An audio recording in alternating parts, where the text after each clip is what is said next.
Thank you, Chairman. Let me start, General Klotz, by just saying thank you sincerely for coming out to Albuquerque for the interchange between SCMC and small businesses last week.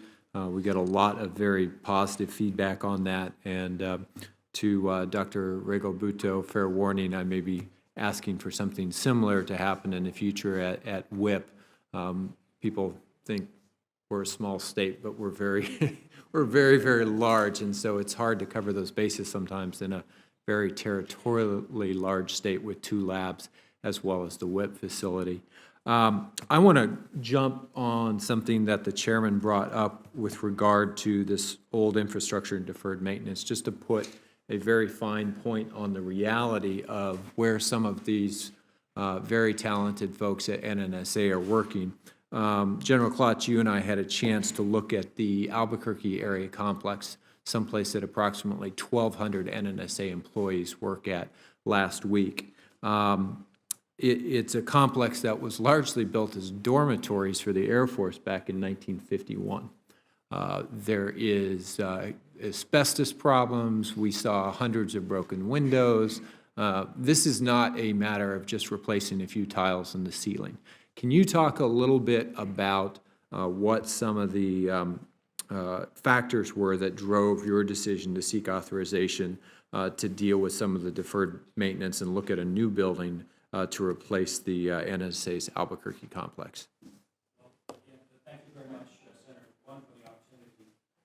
Yep. Thank you again for the opportunity to come out and interact with the small business leaders in the state of New Mexico. It was both productive and actually quite enjoyable to engage with them.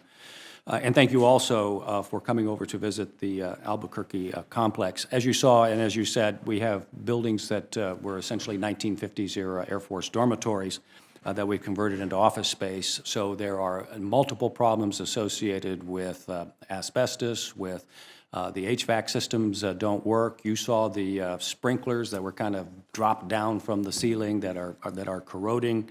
It's just not the kind of place that you expect a quality workforce to have to work in. We need quality workspaces for a quality workforce.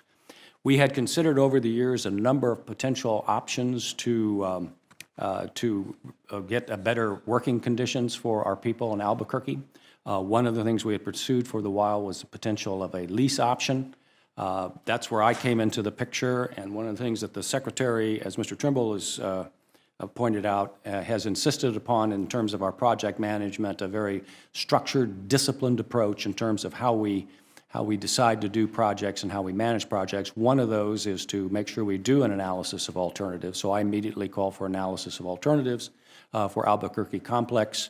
And it worked out that actually buying, the government constructing a facility there made a lot of sense because we can save money because the land we'll use is land already owned by the government.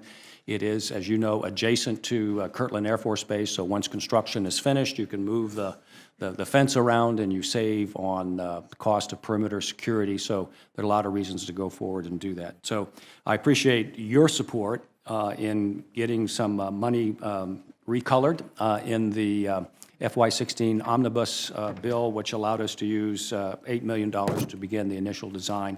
We're requesting in FY17 an additional $15 million for completing that design. We have a wedge in there in 18 of about $50 million, but it's going to cost a lot more than that. But we'll, again, that's part of coming to, you know, these independent cost estimates to make sure we've got the best value. Exactly, and I look forward to working with you on that. One of the things I learned local government and working with rating agencies and bond counsel is that deferred maintenance is not fiscal responsibility. It is a growing black mark on your balance sheet that you have to deal with.